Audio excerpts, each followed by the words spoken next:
मुंबई के पायधुनी इलाके में डोकाडिया परिवार के 4 लोगों की मौत के मामले का आखिरकार खुलासा हो गया है। 25 और 26 अप्रैल को सिर्फ कुछ घंटों के अंतराल में इस परिवार के 4 सदस्यों की तरबूज खाने से मौत हो गई थी, जिसके बाद से पूरे मुंबई में हड़कंप मच गया था।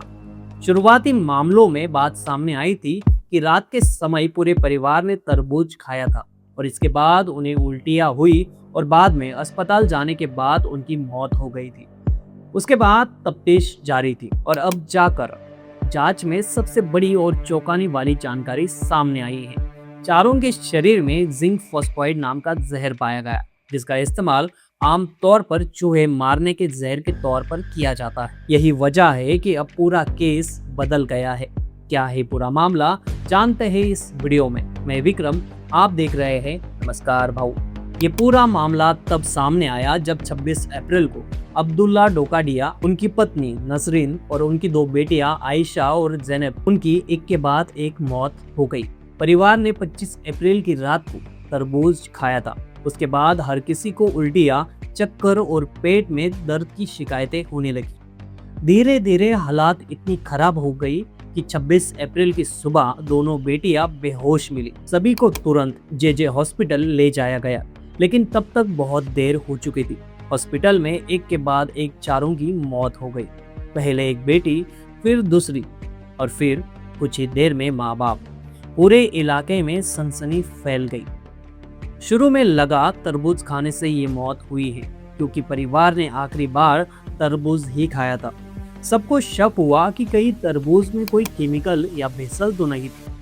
लेकिन जब तरबूज की जांच की गई तो उसमें कोई जहर नहीं मिला, यानी तरबूज साफ निकला। इसके बाद पुलिस और फॉरेंसिक टीम ने डेड बॉडी और सैंपल लिए और उन्हें जांच के लिए कालीना FSL लैब भेजा गया। कालीना लैब के डायरेक्टर डॉक्टर विजय ठाकरे के अगुवाई में टीम ने दिन रात मेहनत करके इस केस का राज खोला। पीड़ितों को उल्टियां हुई थी, जिससे शरीर का ज्यादातर जहर बाहर निकल गया था।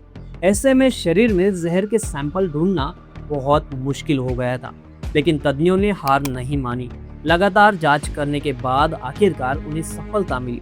चारों के शरीर में और साथ ही तरबूज के जो नमूने लिए गए थे, उनमें से जिंक फॉस्फाइड का ट्रेस मिला। जिंक फॉस्फाइड वही रासायनिक पदार्थ है जिसका इस्तेमाल चूहे और दूसरे कीड़े मारने के लिए किया जाता है। ये एक बहुत ही खतरनाक जहर है। अगर ये किसी इंसान के शरीर में चला जाए तो तुरंत उल्टी, पेट में जलन, सांस लेने में परेशानी और अंत में मौत हो सकती है। अभी यह साफ हो गया कि डोकाडिया परिवार की मौत चूहे मारने के जहर से हुई है।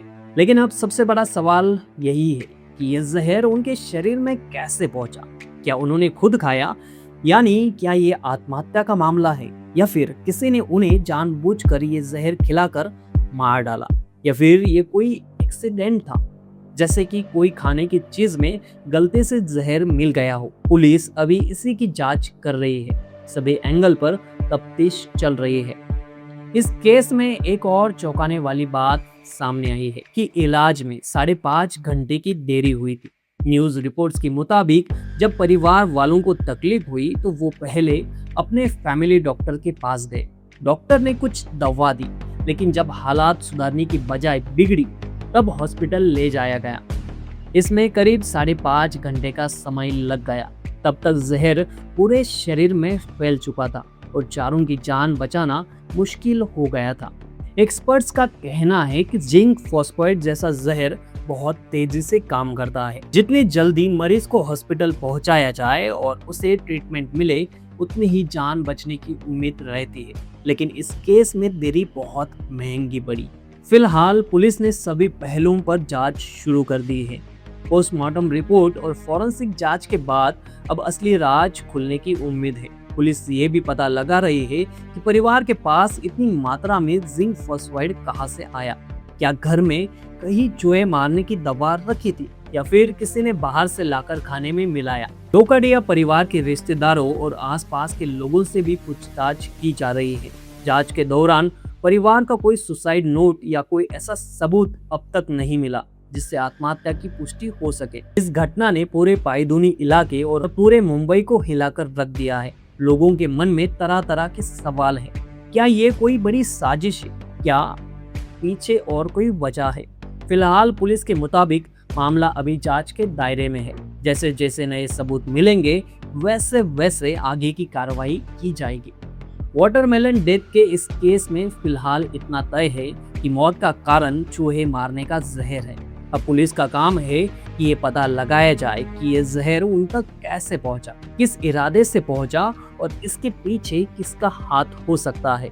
अगर किसी का हाथ है तो ये मामला अब और भी गर्म होने वाला है, क्योंकि जैसे जैसे पुलिस गहराई में जाएगी नए राज खुलते जाएंगे। इस पर आपके क्या विचार है कमेंट में जरूर बताना। मिलते हैं अगले वीडियो में। नमस्कार।